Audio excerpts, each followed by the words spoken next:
बिस्मिल्लाहिर्रहमानिर्रहीम, अस्सलाम वालेकुम नाज़रीन। पुरान तबादला ख्याल के साथ मैं राजा उस्मान ताहिर। काफ़ी तवील अरसे बाद हम दोबारा आपकी खिदमत में हाजिर हो रहे हैं।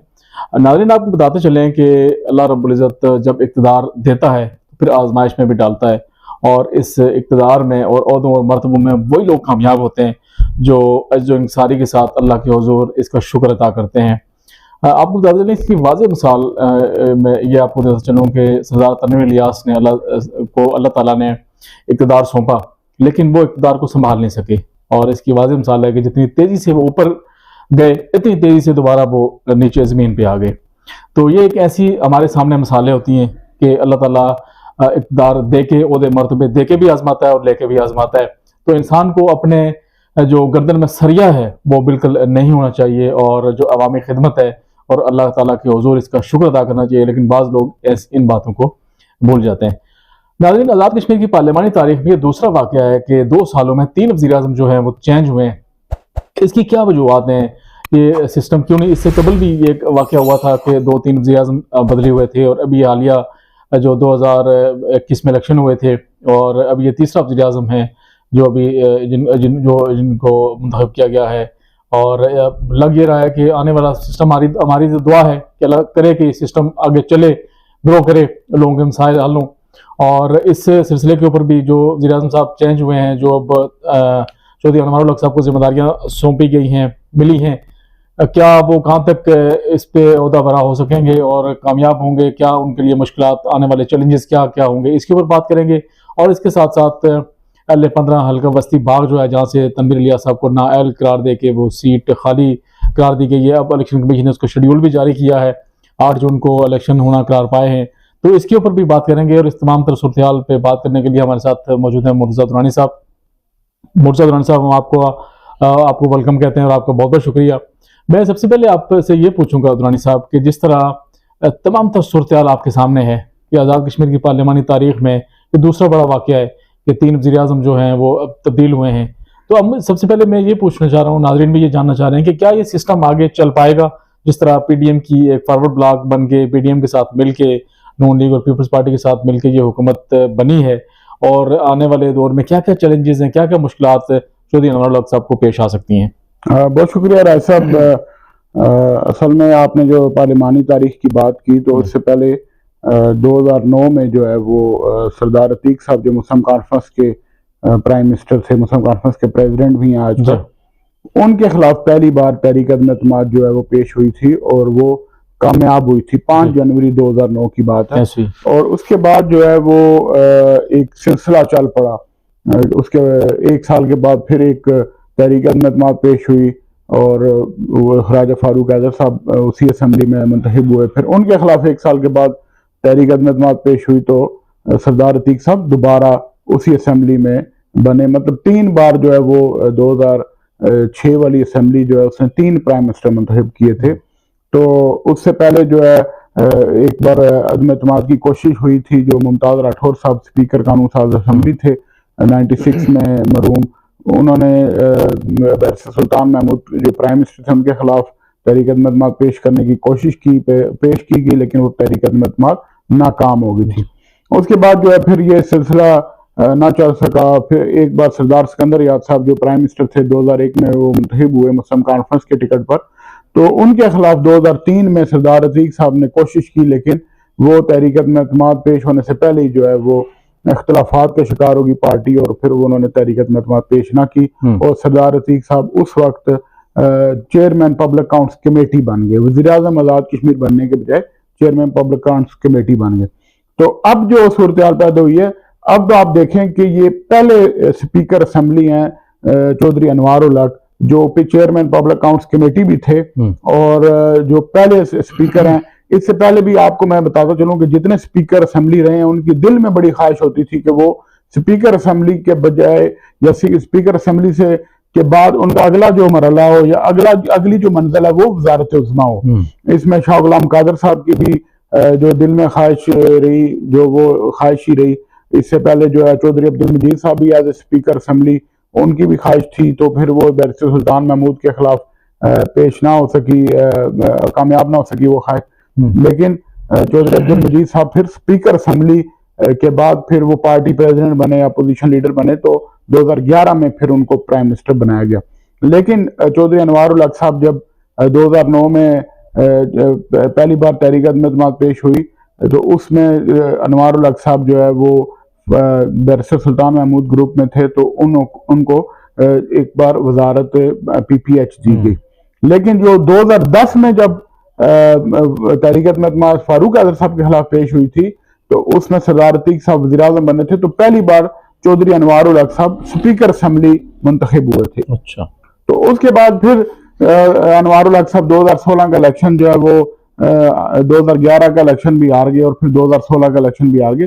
तो अब जब जो 2021 में वो PTI के टिकट पर दोबारा मुंतखब हुए दूसरी बार, तो वो फिर असेंबली के स्पीकर मुंतखब हुए और इस बार उन्होंने अपना टारगेट अचीव कर लिया। ये पहले स्पीकर असेंबली हैं जो प्राइम मिनिस्टरशिप के लिए जिनकी जो है ख्वाहिश भी थी, जिनका अगली मंजिल वो थी, तो उन्होंने एज ए स्पीकर असेंबली ये साबित किया कि वो प्राइम मिनिस्टर के लिए अहल हैं। और फिर पार्टी के एक ग्रुप ने फारूक ब्लॉक ने उनकी हमायत की, ना सिर्फ उनकी फारूक ब्लॉक ने बल्कि पूरी PTI ने। और ये पहले वज़ीर आज़म भी हैं जिनको इतना भारी मैंडेट मिला कि जिनको 48 वोट्स जो है वो आजाद कश्मीर की पार्लिमानी तारीख में वाकई ये पहला वाकया है जी, जिसमें से 52 वोटों में से आउट ऑफ 52 उनको 48 वोट मिले। और ये इंतहाई भारी मैंडेट है। और फिर उसके बाद जो है PTI का इजलास इमरान खान साहब ने बुलाया, इस तशवीश का इजहार किया कि ये अनवारुल हक साहब किसके वज़ीर आज़म है, PTI के नामजद वज़ीर आज़म है या PDM की तरफ से। क्योंकि अनवारुल हक साहब ने ऐलान कर दिया था कि वो आजाद हैसियत में वज़ीर आज़म मुंतखब हुए हैं, वो PTI के भी हैं और PDM के भी। तो इसके ऊपर इमरान खान साहब ने फिर इजलास जब बुलाया तो उसके ऊपर उनके पास सिर्फ 7 मेंबरान असेंबली उस इजलास में जा सके। तो अभी भी PTI के जो अपोजिशन लीडर नामजद हुए ख्वाजा फारूक साहब, उनको हिदायत दी गई है कि वो पार्लिमानी पार्टी का इजलास बुलाएं। लेकिन ख्वाजा फारूक साहब इसलिए इजलास में ताखीर कर रहे हैं पार्लिमानी पार्टी के इजलास में, ताकि इस दौरान उनको कुछ और मेंबरान असेंबली की हमायत का यकीन है कि शायद वो भी कुछ लोग PTI में शामिल हो जाएं। क्योंकि इमरान खान साहब ने कहा, इनको हिदायत की है कि आप एक बार पार्लिमानी पार्टी का इजलास तलब करें, तमाम मेंबरान PTI को दावत दें, अगर जो मेंबर नहीं आता तो इसका मतलब है वो PTI से फारग है।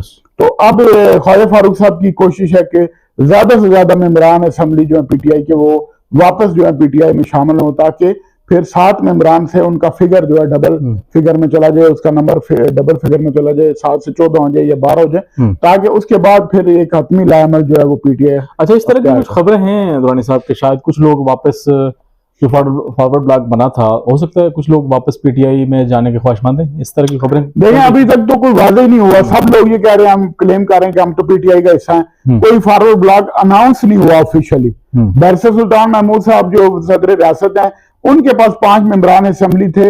उन्होंने जब तहरीक अदम से पहले जो वज़ीर आज़म के खिलाफ नाअहली के से पहले जब वज़ीर आज़म का इंतखाब का मरहला दरपेश था नए वज़ीर आज़म का, तो उस वक्त 5 मेंबरान असेंबली बैरिस्टर सुल्तान महमूद के कैंप में थे। लेकिन बैरिस्टर सुल्तान महमूद ने भी बाज़ाब्ता और बाकायदा फॉरवर्ड ब्लॉक का ऐलान नहीं किया था कि वो PTI से अलग एक 5 अरकान असेंबली का या 7 अरकान असेंबली का फॉरवर्ड ब्लॉक बना रहे। उसके बाद जो अनवारुल हक साहब के साथ लोग आए, उन्होंने भी अनाउंस नहीं किया, किसी ने ऐलान नहीं किया बाज़ाब्ता कि वो फॉरवर्ड ब्लॉक का हिस्सा है या PTI से उनका कोई ताल्लुक नहीं है। अभी तक सब लोग यही क्लेम कर रहे हैं कि वो सब PTI के लोग हैं। लेकिन आज जो इजलास वज़ीर आज़म अनवारुल हक साहब ने तलब किया पार्लिमानी पार्टी का, उसमें एक लाइन ड्रॉ हो जाएगी, एक वाज़ेह तकसीम नजर आएगी कि कितने लोग जो है वो पार्लिमानी पार्टी के इजलास में है।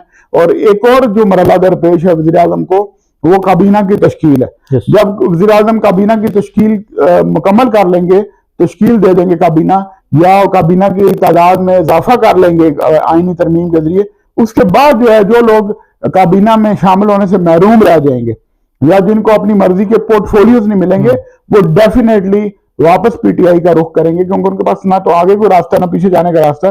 तो इस वक्त जो है तमाम अरकान की जो PTI के अरकान की नजरें हैं वो सिर्फ अपने जाती मफादात पर हैं, अपने जाती जो उनको पोर्टफोलियोज जो वजारतें हैं उनसे है, और वजारत से पहले उनको काबीना में शमूलियत से है। जिस दिन ये काबीना मुकम्मल हो जाती है पीडीएम और पीटीआई के अरकान असेंबली एडजस्ट हो जाएंगे, उसके बाद जो है जो बचे कुछ अरकान हैं वो डेफिनेटली सरदार तनवीर इलियास और अब्दुल कयूम नियाजी साहब को कांटेक्ट करेंगे और ख्वाजा फारूक साहब से राब्ता करके पीटीआई का हिस्सा बनेंगे। अच्छा, मतलब इसमें अभी तक कंफ्यूजन है कि लोग सिर्फ इंतजार कर रहे हैं कि उनको वजारतें, सबको तो डेफिनेटली वजारतें दुरानी साहब नहीं मिल सकती हैं, क्योंकि जब नून लीग भी शामिल है, पीपल्स पार्टी भी शामिल है, तो उनको भी वजारतें देने का वादा किया गया है। और इसका मतलब ये है कि पीटीआई के हिस्से में 5-6 वजारतें आएंगी, तो बाकी लोग तो फिर ये प्रॉब्लम बन जाएगी आने वाले दौर में। तो ये चौधरी अनवर हक साहब के लिए मुश्किलात पैदा नहीं हो सकती हैं? देखें ना, इसीलिए वो ये सोच रहे हैं कि जो आईनी तरमीम है 15वीं वो करके उसमें वजारतों की तादाद 16 से बढ़ा के 26 या 25 कर दी जाए, ताकि 25 लोग तो कम से कम वजीर होंगे, एक स्पीकर असेंबली 26 और एक डिप्टी स्पीकर 27 और एक वज़ीर आज़म 28 लोगों की हुकूमत जो है वो कम से कम एक मुस्तहकम हुकूमत चलती है, क्योंकि 27 पर प्राइम मिनिस्टर बनता है, 28 जो है वो एक अच्छा फिगर है। तो इनका ख्याल है कि 25 लोग अगर अरकान असेंबली जो है वो जंदियों के साथ आ जाएं और 2 जो है स्पीकर डिप्टी स्पीकर 27 और एक वज़ीर आज़म का वोट 28, तो 28 अरकान असेंबली से आराम से जो है हुकूमत जो है मुस्तहकम हुकूमत जो है वो चल सकती है। लेकिन जब आपने देखा है कि सरदार अतीक साहब के पास 36 अरकान असेंबली की हमायत थी मुस्लिम कॉन्फ्रेंस की 2009 में, लेकिन जब तहरीकत मेतमाद उनके खिलाफ पेश हुई तो लोग झंडे लगाकर उन्हीं गाड़ियों में उन्हीं वजारतों के साथ दूसरी जानब जाके बैठ गए अतीक साहब के मुखालफ, और फिर उन्होंने वोट भी दिया वज़ीर आज़म के खिलाफ, और जो है वो वजारतों को भी उन्होंने जाने नहीं दिया अपने हाथ से। उस वक्त चूंकि कदर नहीं थी कितने वजीर बनाए जा सकते हैं, तो सरदार अतीक साहब की मिसाल हमारे सामने मौजूद है कि 36 का जो है वो उनके पास हमायत थी। फिर उसके बाद जो आप देखें मुस्लिम लीग नवाज जो है वो वफाक की एक पार्टी है, लेकिन वो जो है उसके पास भी भारी मैंडेट था 2016 में, लेकिन जब इलेक्शन हुआ 2021 का तो अब मुस्लिम लीग नवाज जो है वो 7 मेंबरान पर आकर रुक गई। इसी तरह पीटीआई के पास भी 2021 में आपने देखा 32-33 अरकान असेंबली की पार्लिमानी पार्टी थी, लेकिन जब अभी इमरान खान साहब ने इजलास बुलाया अपना पार्लिमानी पार्टी का तो वो भी 7 अरकान पर मुश्तमिल लोग थे। ये 7 का हिस्सा जो है ये सियासी पार्टियों के लिए इंतहाई खतरनाक है, क्योंकि 2006 में पीपल्स पार्टी जो वफाक की पार्टी है उसके पास भी 7 मेंबरान असेंबली थे उस वक्त अपोजिशन में, तो इसलिए ये 7 का जो हिस्सा होता है ये बड़ा खतरनाक होता है। और ये आप देखें 2006 से लेकर 2023 तक 7 का फिगर जो है वो चला आ रहा है मुख्तलिफ सियासी जमातों के साथ। मतलब आने वाले दिनों में कुछ मुश्किलात पैदा हो सकती हैं, लेकिन हो सकता है बड़े जहांदीदा सियासतदान हैं चौधरी अनवर हक साहब, इंशाल्लाह उम्मीद तो यही है कि वो टैकल कर लेंगे, इन मामलात को हैंडल कर लेंगे अच्छे तरीके से। हमारी भी ये ख्वाहिश है कि अल्लाह करे ये सिस्टम अच्छे तरीके से चल पाए। अच्छा दुरानी साहब, जिस तरह तनवीर इलियास साहब वज़ारत उज़्मा से फारिग हुए, फिर पार्टी की जो सदारत थी वो भी उनसे छीन ली गई, उससे भी फारिग हो गए, और अभी उनका हालिया एक बयान सामने आया है कि मैं तो सरदार अब्दुल कयूम नियाजी की क़यादत में जनाब मैं पीटीआई में रहूँगा और मैं उनको मुबारकबाद पेश करता हूँ। तो अब आप इसको क्या कहेंगे, मतलब किस तनाज़र में इसको देख रहे हैं, और ख़ासकर जो वस्ती का भी शेड्यूल जारी हुआ है इलेक्शन का, आप क्या कहते हैं कि वहाँ से किसको टिकट मिल सकता है और क्या हो सकता है? और जो फॉरवर्ड ब्लॉक के लोग हैं, ये मतलब पीडीएम का अगर कोई उम्मीदवार आ सकता है तो हो सकता है कि फॉरवर्ड ब्लॉक वाले जो लोग हैं अपने उम्मीदवार को खड़ा कर दें, तो इसके बारे में भी कुछ सुनिए। हमें किसी ज़राए से मालूम हुआ है कि बस्ती बाग से जो ये इम्तियाज़ ताहिर साहब हैं ये भी कोई फॉरवर्ड ब्लॉक से राब्तों में ये भी उम्मीदवार हो सकते हैं, इनको भी तनवीर इलियास साहब जो है वो बदकिस्मती से जो है उनको तो हम अफसोस का इजहार कर सकते हैं कि उनके जो मुशीरान थे या तनवीर इलियास साहब ने या तो किसी से मशवरा कभी नहीं किया, या तो वो मशवरा सुनते नहीं थे, या खुद को अकले कुल समझते थे। तनवीर इलियास साहब की बदकिस्मती ये समझ लें कि उन्होंने अपने पैसा खर्च करके अपने नाम की बदनामी जो है वो कमाई है, क्योंकि इससे पहले एक भरम था उनका, एक बड़ा बिजनेसमैन, उनका नाम बिजनेसमैन के तौर पे जाना जाता था, और एक बड़ा जो इस्लामाबाद में आइकॉनिक उनका टावर जो था वो उनके नाम से वो पहचाने जाने जाते थे। इसके साथ दुरानी साहब उनके मुशीरान ने तो उनको मारा, उनके रवैये ने भी उनको मारा है जी, जो उनका रवैया था, जिस तरह उनका बिहेव था लोगों के साथ, और मैं खुल के कहता हूँ कि उनकी गर्दन में बड़ा सरिया आ गया था। और देखिए मैं राय साहब एक बात मैं बताऊं आपको कि हुक्मरान, जब कोई सियासतदान हुक्मरान बन जाता है वो ये समझता है कि मैं अकले कुल हूँ, यस, और वो दूसरे लोगों को ये समझने शुरू हो जाता है कि ये सब बेवकूफ लोग हैं और मेरे से ज्यादा ना फहम फरासत है किसी के पास, ना ही अक्ल दानिश है। जी। क्योंकि आपको पता है वो जब ये समझता है कि मैं इन सबको बेवकूफ बना के वजारत उज़्मा की कुर्सी पर बैठ गया हूँ, तो इसका मतलब है कि ये सब बेवकूफ हैं और मैं जो अकले कुल हूँ। ऐसी बात नहीं होती है। आप देखें कि वो हुक्मरान कामयाब रहे हैं जो हमेशा कंसल्टेशन और मुशावरत का अमल जारी रखते हैं और उनको ग्रास रूट से जो है वो इंफॉर्मेशन मिलती रही। आप देखें मुजाहिद अव्वल मरहूम सरदार अब्दुल कयूम खान साहब की सियासत में कामयाबी का राज यही था कि उनकी 50 साल जो सियासत में अरूज था उसमें सिर्फ एक ही बात का था, उनको एज हासिल था, क्योंकि वो ना किसी बड़ी बरादरी से उनका ताल्लुक था, ना ही किसी उनके पास कोई बहुत बड़ा पैसा था, लेकिन उनके पास एक बात थी कि वो लोगों से मशावरत का अमल जारी रखते थे। वो अपने आप को अकले कुल नहीं समझते थे। मैंने उनके साथ बड़ा टाइम उनके करीब गुजारा कि वो जो है सरदार अब्दुल कयूम खान साहब ने 50 साल इस हुकूमत में और आजाद कश्मीर की सियासत में रूल किया, अरूज देखा उन्होंने हमेशा, लेकिन उन्होंने कभी तकबर नहीं किया। और तकबर जो है ये आपको पता है ये इंसान को लेट अल्लाह की चादर है। इंसान जो है वो जब तकबर करता है तो फिर अल्लाह ताला उसको जो है फिर उसका जो है हिसाब उसको देना पड़ता है अल्लाह के सामने। तो तनवीर इलियास साहब के साथ भी ऐसा हुआ। इससे पहले भी हुक्मरान आपने देखे जो भी जिसने भी तकबर किया उसने जिल्लत रसवाई उठाई। अभी जो है हमें फौरी तौर पर जो सरदार चौधरी अनवारुल हक साहब का रवैया देखना चाहिए कि वो अनवारुल हक साहब ने वजारत उज़्मा का हलफ उठाने के बाद भी अपने रोजाना की रूटीन के मामला जो उसमें कोई तब्दीली नहीं लाई। दोस्तों के साथ उसी तरह वो मिल रहे हैं, घुल मिल रहे हैं, उसी तरह उनका पहनना है, वही जो नॉर्मल कपड़े हैं, नॉर्मल ड्रेसिंग है, ना ही उन्होंने कोई प्रोटोकॉल रखा हुआ है और ना ही उन्होंने ये कदम लगाई है कि वो वज़ीर आज़म बन के तो उन्होंने अपने आप को एक साइड पे कमरे में बंद कर लिया है। ये खास खूबियां होती हैं जो एक आम जो ग्रास रूट लेवल से कारकुन जब वजारत उज़्मा के मनसब तक पहुंचता है तो फिर उसको ये फिक्र नहीं होती कि ये जो ओहदा है वो जो है उसकी वजह से है। वो ये समझता है कि अल्लाह की देन है और ये अल्लाह ताला का खास करम है, तो मैं एक आजिज सा बंदा हूं। जब वो आजिजी इंकसारी हुक्मरान के अंदर आ जाती है तो फिर आप देखें वो कामयाबी की मंजिलें जो है वो उसका हमेशा जो है वो कदम क्यों। सही कह। अच्छा दुरानी साहब ये बताएं, जिस तरह हल्का बस्ती से जहाँ से तनवीर इलियास साहब मुंतखब हुए थे, अब वो DC हुए हैं तो लम्बा तो वो हल्का खाली हो गया है। इलेक्शन कमीशन आज़ाद कश्मीर की जानिब से शेड्यूल जारी कर दिया गया है, 10 मई तक आज़ाद नामजदगी जमा करवाए जा सकेंगे, उसके बाद फिर 8 जून को इलेक्शन होंगे। तो अब क्या समझते हैं हल्का बस्ती में? अच्छा इसमें एक खास बात बीच में ये भी मैं आपको बता चलूँ नाज़रीन, कुछ लोगों का ये ख्याल है कि हो सकता है कि सुप्रीम कोर्ट इनको बहाल कर दे या कुछ नहीं तो इनको MLA शिप के ओहदे पे बहाल किया जा सकता है, या इस तरह की भी कुछ स्टोरीज चल रही हैं, लेकिन ज़्यादा इम्कानात यही हैं कि वो बहाल नहीं होंगे और यहाँ पे इलेक्शन दोबारा होंगे। तो ये बताएं कि अगर दोबारा इलेक्शन होते हैं, जिस तरह इलेक्शन की शेड्यूल आ गया है, तो हल्का बस्ती की सूरत हाल क्या आप देख रहे हैं?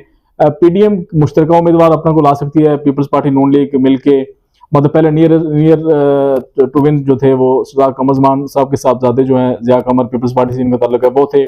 फिर PDM के दूसरे जो उम्मीदवार हो सकते हैं मुश्ताक मिनाज साहब हैं जो नून लीग से हैं, वो भी हो सकते हैं।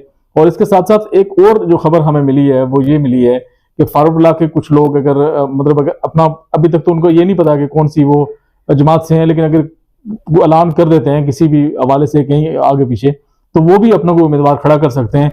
तो उसके लिए जो हमें पता चला है वो इम्तियाज ताहिर साहब का, राजा इम्तियाज ताहिर साहब का नाम भी ज़ेरे गौर है कि हो सकता है वो भी इलेक्शन कंटेस्ट करें। तो क्या कहते हैं आप? देखें राय साहब आपका भी उसी वस्ती बाग से ताल्लुक है हल्के से, और थोड़ी बहुत हमारी भी जो वो मालूमात है कि पहली बात तो ये है कि सुप्रीम कोर्ट में अभी सरदार तनवीर इलियास साहब की अपील ज़ेरे समात है, वो 2 मई को उसकी हेयरिंग होनी है।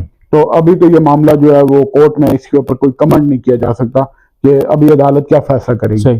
लेकिन दूसरी जानब जो है इलेक्शन कमीशन ने आईनी तकाजे पूरे करते हुए शेड्यूल जारी कर दिया, क्योंकि शेड्यूल जारी करना कोई जो है वो सुप्रीम कोर्ट के फैसले पर असरअंदाज नहीं हो सकता। शेड्यूल तो एक आईनी जरूरत थी। अब उस दौरान अगर सुप्रीम कोर्ट कोई और डिसीजन कर देती है तो शेड्यूल कैंसिल हो जाएगा। अगर सुप्रीम कोर्ट हाई कोर्ट का फैसला बाहर रखती है और तनवीर इलियास साहब 2 साल के लिए नायल होते हैं तो फिर ये इलेक्शन प्रोसेस जो है वो चलता रहेगा। इसमें फिर आपने देखा कि सरदार कमर जमान साहब के जो साहबजादे ज़िया कमर हैं वो रनर अप थे लास्ट इलेक्शन में, और पीडीएम जो है वो मुश्तरका उम्मीदवार भी दे सकती है, लेकिन मेरी इतलात के मुताबिक जो है वो मुस्लिम लीग नून के जो कैंडिडेट हैं मुश्ताक मिनाज साहब, उनका ख्याल है कि शायद पीडीएम हमें इसमें सूट नहीं करता कि हम मुश्तरका उम्मीदवार हो। उनका ख्याल है कि हम अलग अलग इलेक्शन लड़ें तो हमें फायदा है, क्योंकि यहाँ पे सरदार तनवीर इलियास साहब का ये हल्का रहा है और वो हो सकता है अपने बेटे को अपनी जगह टिकट दिलवा दें पीटीआई का। अच्छा। और उमर तनवीर जो है वो कैंडिडेट हो सकते हैं, तो उनके बेटे जो हैं साहबजादे। तो एक तो ये ऑप्शन है। दूसरा ये है कि अगर पीडीएम और आप जो कि जिसे कह रहे हैं कि फारूक ब्लॉक का जो है वो आपस में टकराव होता है और फारूक ब्लॉक जो है इम्तियाज ताहिर साहब को कैंडिडेट नामजद कर देती, तो फिर हुकूमत का एक बड़ा ही गलत तासर जाएगा, क्योंकि एक तरफ हुकूमती वज़रा जो है वो पीडीएम के उम्मीदवार की जो है ना कैंपेन चला रहे होंगे, एक तरफ वज़रा जो है वो फारूक ब्लॉक के उम्मीदवार की कैंपेन चला रहे होंगे। लोगों को समझ नहीं आएगी असल में अपोजिशन में कौन है और हुकूमत में कौन, कंफ्यूजन हो जाएगी। तो इसलिए इस वक्त जो है वो कबल वक्त है कुछ कहना, लेकिन जो हमारी इतलात है वो ये है कि आपकी जो बरादरी नारमा बरादरी है उसका जो है वो डिसाइसिव रोल है इस इलेक्शन में। उनका जो है वो फैसला कौन किरदार होता है, क्योंकि वो सबसे बड़ी बरादरी है, वो नारमा बरादरी की सीट है, नारमा राजपूत की वस्ती बाग। तो इसमें जो है वो मलदयाल और नारमा बरादरी जो है वो इंपॉर्टेंट रोल है उनका। उसके बाद जो है फिर अगर तनवीर इलियास साहब अपने बेटे को लाते हैं तो फिर आपने देखना है दोबारा कि ये इस बार फिर जो है वस्ती बाग के लोग जो है वो पैसे की चमक जो है वो देख के कहीं वोट उनको ना दे दें या उनके किसी उम्मीदवार को दे के अपने उम्मीदवार को नुकसान ना करें। तो अब ये इंतहाई क्रूशल टाइम आ गया, क्योंकि तनवीर इलियास साहब जो है वो किसी सूरत नजर नहीं आ रहे हैं कि वो सियासत से किनारा कशी इख्तियार करेंगे।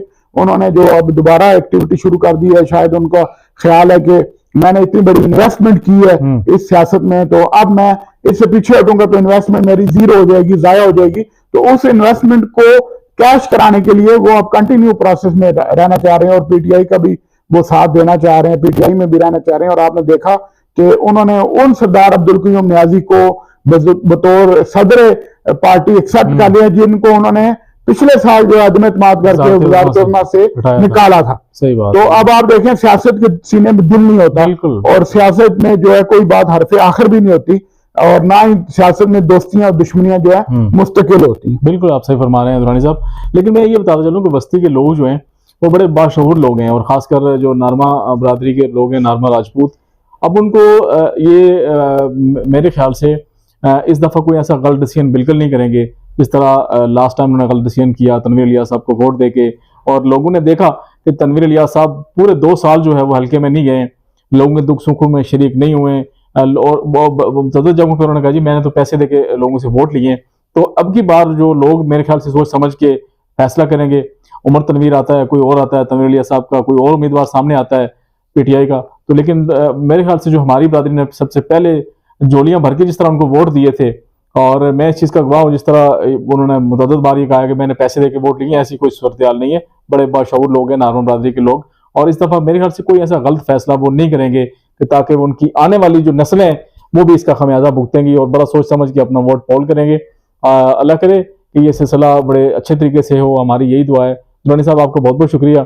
हम अगले प्रोग्राम में मज़ीद जो है वो पीडीएम की जो हुकूमत है आज़ाद कश्मीर में जो मुश्तरका हुकूमत बनी है, इनके हवाले से इनको क्या चैलेंजेस की मुश्किल का सामना हो सकता है, और फंड्स का ये सुनने में आ रहा है कि फंड्स की बड़ी अशद कमी का सामना है। दब ऐसे मनसूबे हैं जो फंड्स ना होने के बायस वहीं के वहीं पड़े हुए हैं। इसके ऊपर भी तफसीली हम बातचीत करेंगे इंशाअल्लाह ताला, और हल्का बस्ती की जो बदलती हुई सूरत हाल होगी उसके ऊपर भी बात करेंगे कि कौन मुतवक्का उम्मीदवार हो सकता है, क्या आने वाले जो सिस्टम होगा उसमें कौन कौन लोग शामिल हो सकते हैं। दुरानी साहब आपका एक बार शुक्रिया। नाजरीन इंशाल्लाह अगले प्रोग्राम के साथ फिर हाजिर होंगे, तब तक